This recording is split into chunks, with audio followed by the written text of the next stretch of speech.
Good afternoon, everyone.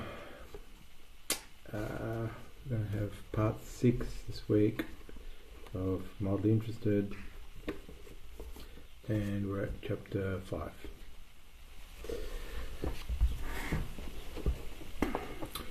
Pierce went back to his desk to grab his iPhone, car keys and spare pack of cigarettes, as he thought he might need them by the end of the day.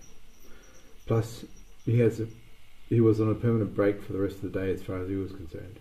How breezy was it going to be to take one kid to one house, collect some shit and return to the office?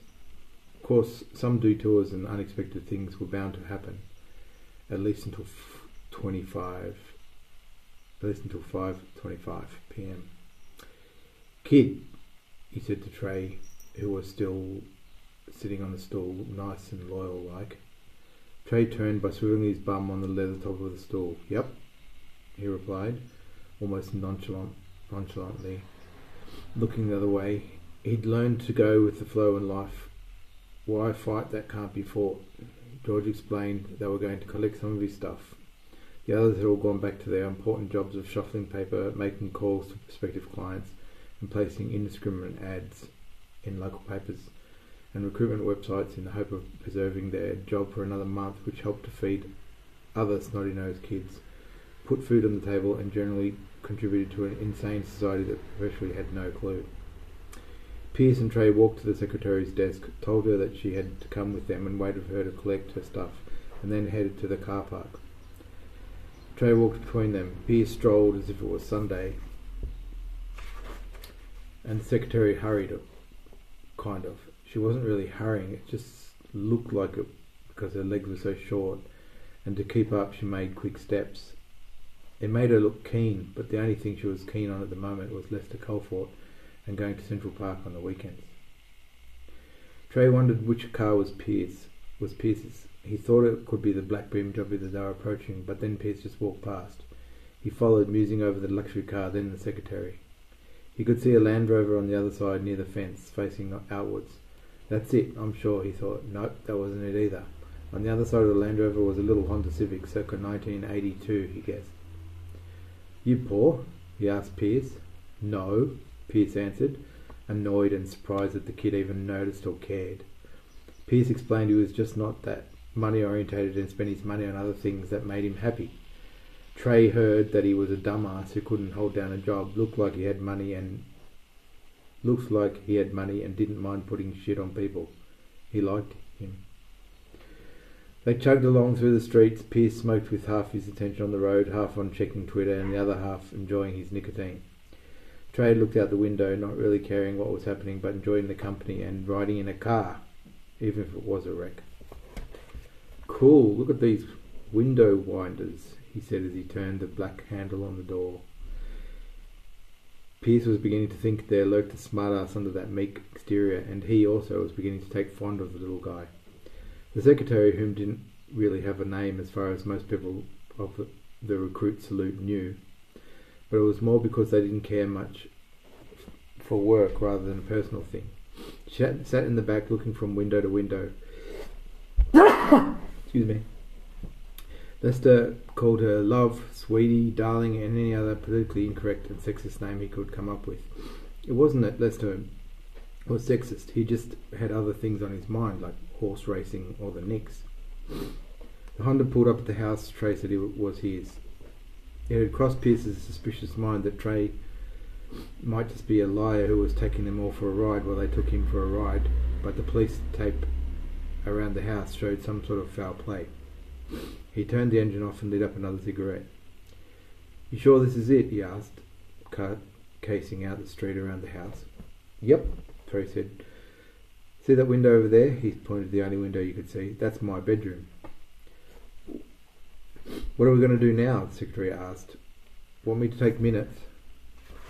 "No, I sure as shit don't," he replied, coughing at the thought of Lester knowing everything they were doing while on assignment. She put her notepad and HB Stedler pencil away, frowned, and her shoulders dropped slightly from disappointment. "If we go inside," he thought. "No, hang on. Why have the police been here?" He turned towards Trey and looked him in the eye. Trey looked down slightly, his eyes averted any contact. I don't know, I guess it may have been because I called his work and said he wouldn't be coming to work today because he was blue.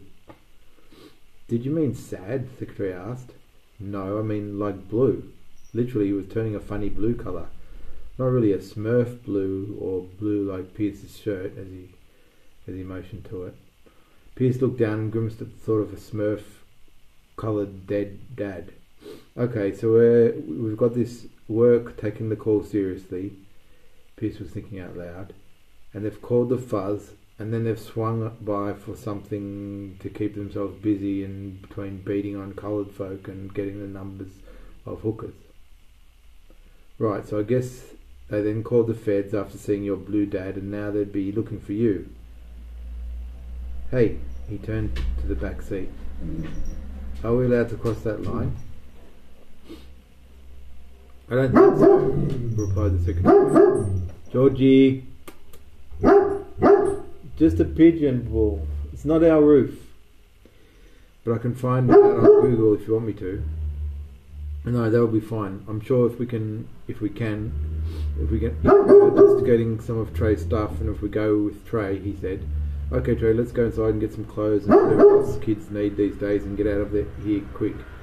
Okay, and get your passport. You do have one, don't you? Trey acknowledged that he did have one, but he had no idea why he wanted him to get that. Even then, opened the door and got out.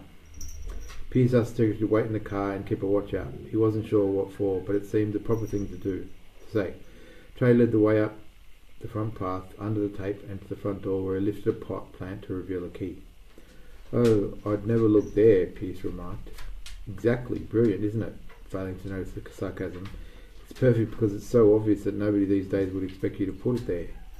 You have to be a loser, my dad used to say, and that's why we put it there. The front door had tape diagonally across it as well.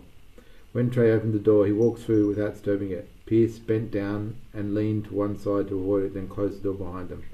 He lingered in the hallway, looking like he was in a doctor's waiting room, pacing back and forth. When Trey returned, he had his backpack and jacket. In the backpack he had put 3 apples from the kitchen, his tablet, wallet, passport, and his homework from yesterday that he was meant to take to school today. Got everything you need? He asked Trey. Think so, he replied. They left the house, Pierce trying not to touch anything, feeling a tad paranoid. The secretary was filing her nails and chewing gum. So what now? She remarked as they got in the car. Pierce lit up again. How about we go for some lunch? Anyone hungry? He asked. They agreed that it would be a good idea, but Trey remarked that he didn't have any money, although he did have some sandwiches he could share and 3 apples. The sandwiches have been in my backpack for a few days, but I'm sure they're okay. Thanks, but no thanks, kid, Pierce said, but I think you should keep them for a rainy day. Let's get a burger. Burgers all round, he asked as he looked in the rear vision mirror at the secretary. That's fine, I don't mind, she said. Trey agreed. Okay, but who's going to pay? I will, the secretary blurted from the back. There you go, Trey, Pierce said. I knew she came along for a reason, he thought to himself. As the Honda pulled away, a curtain was pulled aside from the window across the street from Trey's house. Mrs. Miller always knew what was happening in the street, as she didn't really have anything else to do anyway. Her parakeet didn't take but a moment to feed, the odd cleaning of their cage, and her husband just sat in his favourite chair and watched the box all day. So seeing as there were no terrorists or UFOs inside, she had peeked when the feds had taken over the street earlier on, and even interviewed her when she made her way to the front lawn. But now she was over the moon as her imagination went crazy with the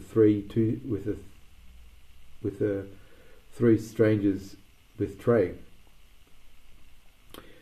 She grabbed a pen and a pad and took the numbers of the Honda's plate.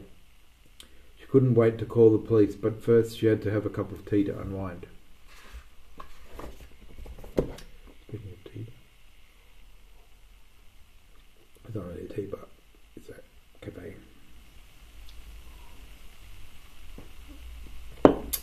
Yellow. Chapter 6. Lark, are you listening to me? The sergeant shouted at the freckled-faced, red-headed, slight officer who was checking his Twitter account. Tweet sent. Dead body here. Blue. Blue as. Looks like he was forced to listen to a political speech for a little too long. Lark put the Nexus in his pouch. Just seeing what's out there, Sarge, he said, trying not to smirk. You know, Sarge, these gadgets are great tools for fighting crime. I think you need to get yourself hooked up. I don't know what you're saying, you little carrot top, but I'd watch it if I was you. Your little computer thingy isn't going to be any good on traffic control now, is it? The sergeant had had enough of these little upstarts thinking they could log into Facebook and solve a crime. Yes, granted, the Sotheby Strangler case was eventually solved from the improbable connection with his blog, Sell This Bitches, but that had just a fluke and coincidence as far as he was concerned. He pulled his pants up above his stomach and rearranged his shirt. The sergeant had a permanent look, a combination of eye strain and masturbation face. His thick eyebrows gave away how he was feeling, like a neon sign. I'm pissed. I'm pissed. I'm pissed. I'm pissed. Lark had only been in the job out of the academy for 3 months, and it seemed his social networking skills were in quite high demand, and being a cop wasn't what it used to be with all the footwork. The digital age had really hit the department. Phone call for you, Lark. I'll put it through to your desk. Apparently it's a woman claiming to have some information on the blue body case. Right, he said, and quickly headed back to his desk and pressed the little red flashing button. Lark, homicide. He always wanted to say it like that, the way he used to hear on television when he was a kid. Hello, Mrs. Miller here. I'd like to report some strange behaviour across the road. Okay, ma'am, certainly go ahead, he insisted. She confided in seeing the boy, Trey, whom she admired because he was quite reserved, with a man enter the house and a trashy-looking girl chewing gum and doing her nails sitting in the back of an old Honda. She gave Lark the number plate and asked if it would be kept confidential, that she was the one that gave information. Of course, Lark said. What did the man look like? Well, he looked sort of like a pimp, you know, the ones you see on television. He was smoking and his hair was all about the place. You know, the kind, she insisted. Right, thank you, Mrs. Miller. We'll be right onto it. Good work, he added. Ha, got some info here that'll put me way into the game, he thought to himself as he typed the number plate into the computer. Pierce Bronson of 1722 Lipman Street, Queens, New York. Right, looks like we've got ourselves a movie star here turned pimp. He was talking to himself quite excitedly at this point. Josephine, I need to work up on all known associates, work address and friends, family, and anything else you can get on Pierce Bronson. Oh, and anything you can get on this crack whore that was with them. So do a search on Blue Body, the pimp, the crack whore, and the kid. Also need a warrant to search his home and work address, if he is one. Got all that, Josie? Lark said to his secretary. Yes, sir.